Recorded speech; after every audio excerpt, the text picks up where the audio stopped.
Seorang pria di Kecamatan Gajah Putih, Kabupaten Benar Meriah, Aceh ditangkap polisi setelah terbukti melakukan perbuatan tidak senonoh terhadap anak perempuan yang masih berumur 8 tahun.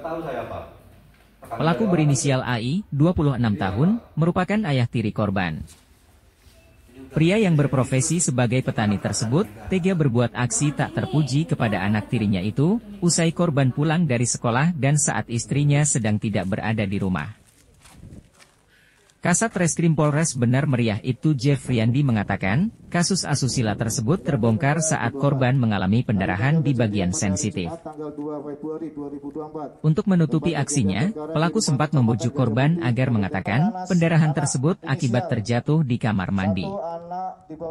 Karena pendarahan hebat, ibu korban kemudian membawa korban ke bidan dan langsung dirujuk ke Rumah Sakit Umum Daerah Muyang Kuta.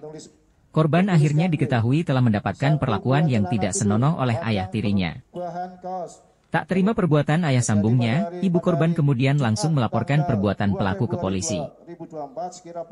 Kini pelaku telah ditetapkan sebagai tersangka dan ditahan di Mapolres Benar Meriah untuk menjalani proses hukum.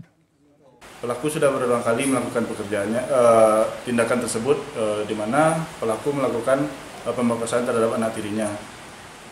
Dan pada saat penemuan terakhir, anaknya tersebut dilarikan ke rumah sakit karena terjadi pendarahan, dan itu diopnam selama 3 hari di Rumah Sakit Muyang Kuta. Karena tidak terima atas perlakuan suaminya, maka ibu dari anak tersebut atau ayah tiri dari anak itu dilaporkan ke Polres Benar Meriah. Untuk mempertanggungjawabkan perbuatannya, pelaku akan dijerat pasal 50, junto pasal 49, junto pasal 47, Kanun Aceh tahun 2014 tentang hukum jinayat.